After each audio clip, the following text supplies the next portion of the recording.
there, Billy, who are great, Alex White, great series producers of Gay's programme. But the list of women that worked with Gay, and I know it's indulgent of me to say it, but they were just fantastic. Siobhan Cleary, Laura Harris, Maureen Gaffney, Alice O'Sullivan, Etna Hand, Anne Farrell, Marnie Kine, God rest her, Anna Cantilla Hussov, Mary, the wonderful Mary Martin, the wonderful Mary Aguirre, Cathy Moore, Caroline Murphy, Niamh Kenny, Noeline Nicholl, Pan Collins over in the late, June Levine, Maura Connolly's here, Bridget Bruin, Maya Doherty, Fiona Hayes, Mary Farrell, Barbara Jordan, Anne Walsh, and Fiona Guilfoyle. And that's just in the time I was there. And they absolutely loved working for him. Julie Parsons. Sorry, Julie's name is here. Look, my fault. Julie, thanks. Julie went on to become a fantastic and successful writer. But they were great days, and Gay loved the group and loved the teams that were working for them, and treated them very fairly. But for the TV programme, which Roger Childs and Sarah Ryder and Alice O'Sullivan made a few years ago about the letters, which is in one sense the genesis of this incarnation of the letters. There was one great letter that came in, and I was asked to read it for the TV programme, and in many ways, after what I said, it fits in. It's Dear Sir, I am absolutely convinced, without any doubt, that Mr/Miss Gay Byrne, in my opinion, thinks he's actually changing from a man into a woman. I've noticed that the last 6 months or so, particularly listening to him on his radio show, for example, what sane man, unless he had the intention of a sex change, would listen to, day after day, women on the phone talking about ladies' corsets, the royal family, childbirth, romance stories, women's underwear, women's rights, sex, etc. And isn't he gorgeous? Everything and anything related to women, he just loves it. I say again, there's no sane man could put up with it unless he was going for the change. Gay read that. He read that on air in 1988, and he did it much better than I ever did. And then the final sentence was, I think it's time to get a bit of culture and sanity back on RT Radio 1. No connection, but I joined 4 weeks later. Now the wonderful thing about the book, I know Susie's going to concentrate on the work and the trawling through and the handwritten history, but the wonderful thing about this book is the book.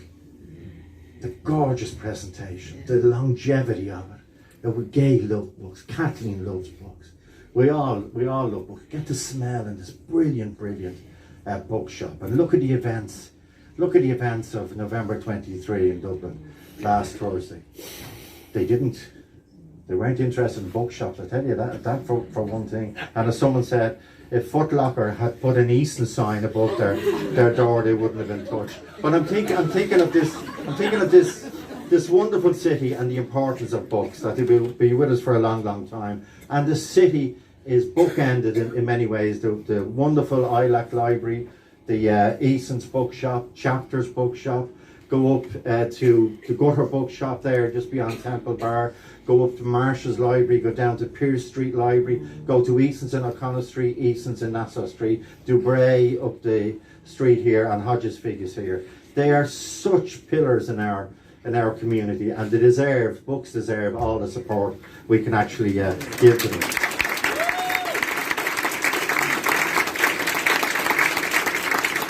I didn't mention, and have it written here as well, I didn't mention Books Upstairs. They are another fantastic bookshop there in Delir Street. So it's my job to introduce Susie. A couple of things I'd like to say, and I realised relatively recently that I'd never get the chance of ever saying it. This is a beautiful book. There's hundreds of them up there, hundreds, and there is one for everyone in the audience. But you have to pay for it now. You have to pay for it. So without further ado, ladies and gentlemen, to whom it concerns, it's Susie Byrne.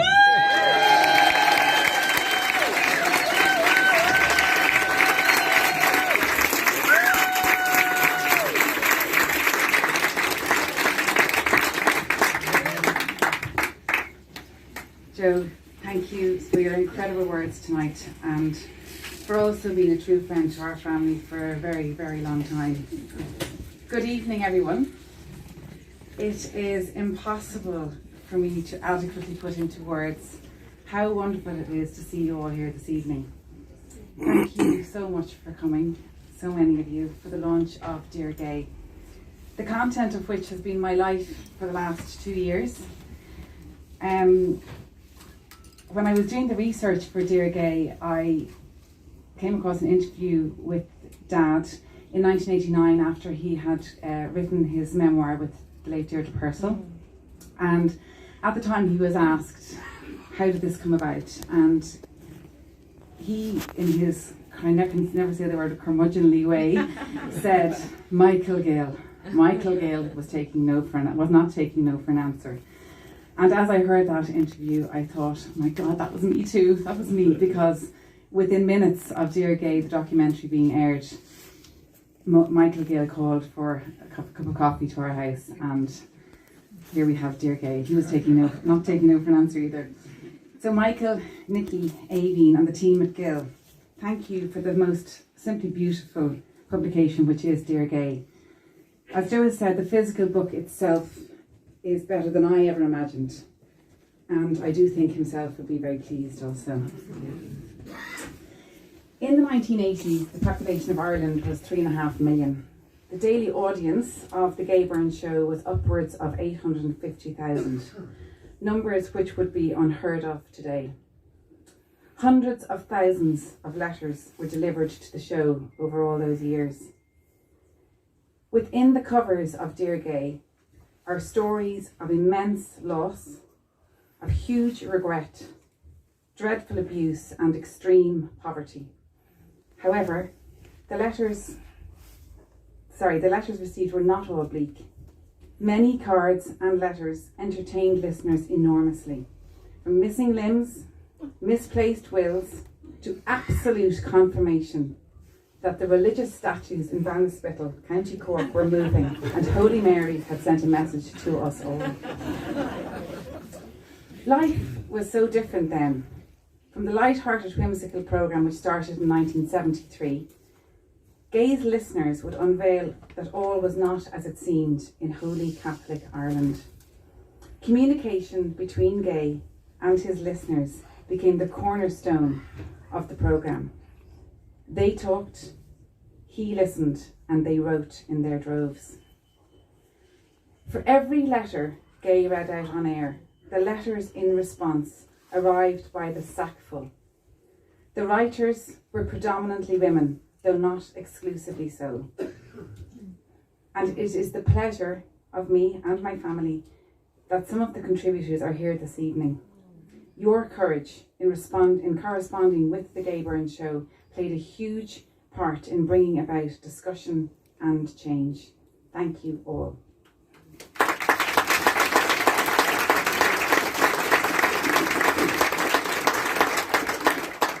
The truth in the letters are raw, the writing of them so incredibly brave. The content not new, but as yet untold, and there was so much to say. Life was not as it seemed at the time. Gay's listeners knew what was going on all over the country. Why? Because they were living it. Through the Gay Byrne Show, they knew they were being listened to. They knew he believed them, but most importantly, these women and men sadly realised that they were not on their own. Dad was a consummate broadcaster and performer. It was never about him, it was always about the listener. No letter, as Joe said, was ever read out that he had not rehearsed several times before the show. He had a unique ability to convey the contents of each letter with empathy or humour, depending on the subject matter. For every letter read, his delivery would purposefully reflect the sentiments of its writer. For some letters, he would say in his tone we all know only so well, I want you to stop what you are doing, whatever it is, and listen to this. He would pause and read the letter. When finished, he would either say nothing or make a simple comment. That's something for you to think about for the rest of the day. Over its 25-year history, the thousands of letters written to Gay were harrowing and often heartwarming. These letters wove a delicate tapestry of a history recorded through the power of the pen.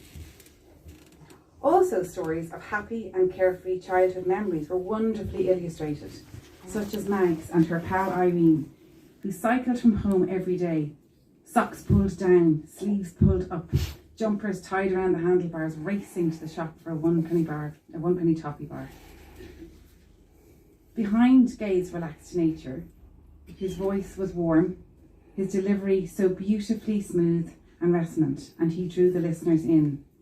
It conveyed genuine compassion or comedy, and left in no doubt that it was just Gay you were talking to.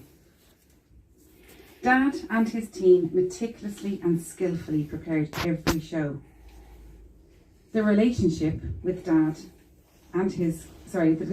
Dad had with his Gay Byrne and Late Late Show teams was legendary within RTE. Don't get me wrong, his demands and expectations were for excellence, but they were the same demands he made of himself. The mutual respect within the teams was something I have always found both inspiring and incredible. They loved him and he them. For every year, over 20 years after his retirement, Dad, myself, Mum and Crona would have a Christmas team lunch, the date in the diary, early September each year. You came from far and wide, always reminiscing with us of your time with him. He was so incredibly proud of your career progression and loved hearing every detail of it. For those of you here tonight, as he said, you made no small contribution to the success of the programmes, and as the one constant North Star among you, I owe you a debt of gratitude, and so do we.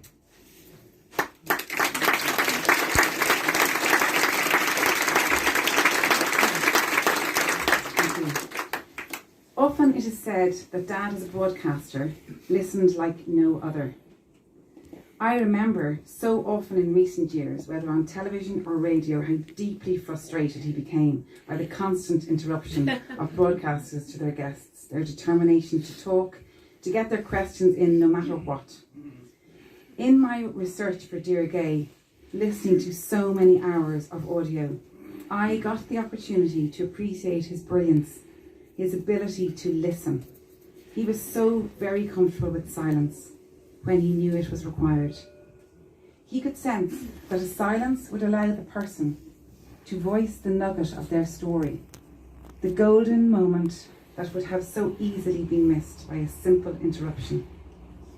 So often, after he read a letter, he made no comment. He allowed the listener to digest the content. Nothing needed to be said. His voice not required. So many letters written were on torn out pieces of wired notebooks or a foolscap page.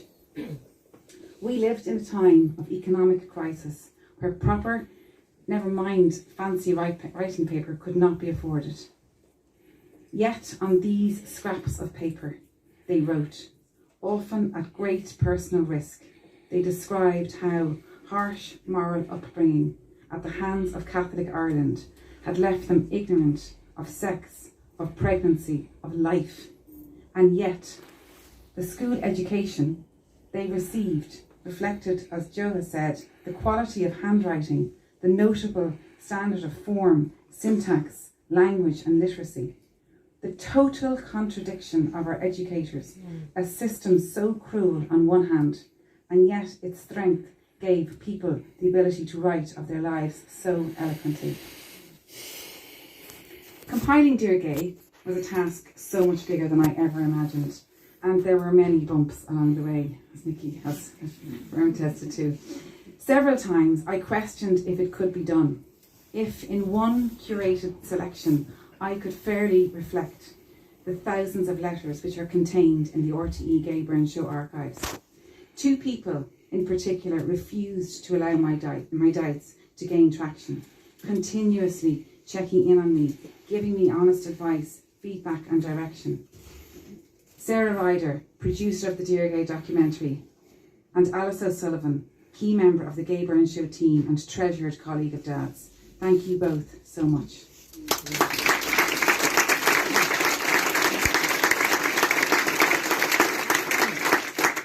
Ronan, Cian, Sive and Saoirse, who have eaten more than their fair share of sausages and chips in the last year. Our house is littered with scraps of paper, newspaper cuttings, draft after draft of Dear Gay. Thank you for your support and believing I could do it. It's been an emotional journey to say the least, but we got here. Being Rara, a grandfather, was a time in Dad's life that saw him just enjoying all his grandchildren. Just taking it all in, and enjoy he certainly did.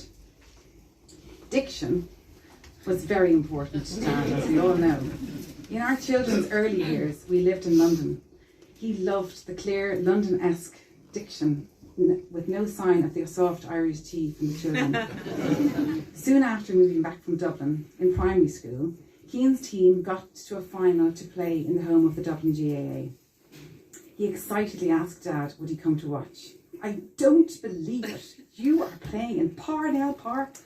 Silence from Cian. No, Rara, you don't call it Parnell Park. It's Parnell Park. Dad just threw up his hands and laughed. While it was me who compiled Dear Gay, much of the sentiment and the sprinkling of stories of our family life are those of myself and my sister Crona. The memories are hers as much as mine, and I speak for both of us, both throughout the book and this evening. We had an amazing childhood. We were so loved, and we knew it. Mum, Kathleen, Nana Kit, was and still is simply incredible. A wife, mother, a lady, a great friend to so many, an obsessive and proud Nana Kit, and at 89, an all-round powerhouse.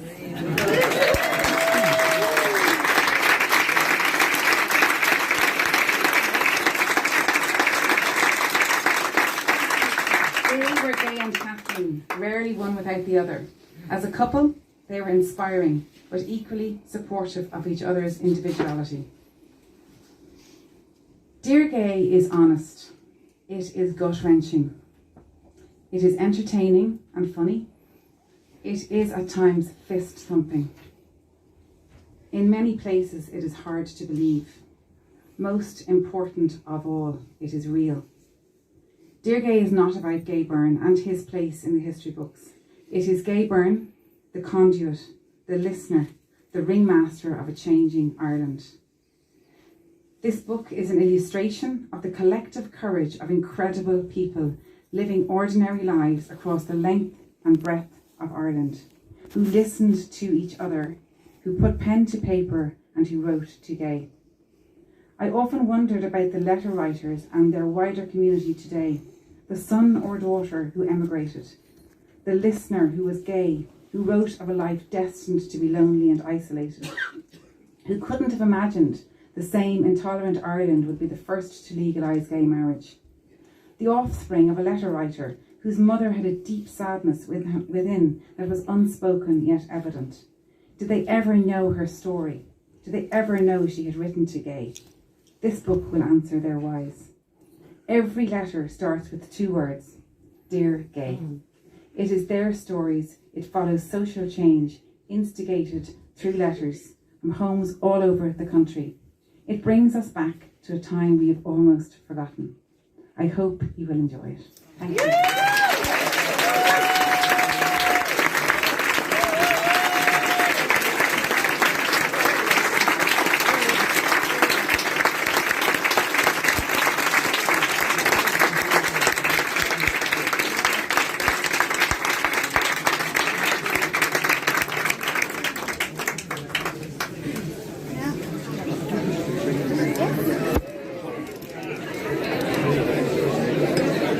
You too.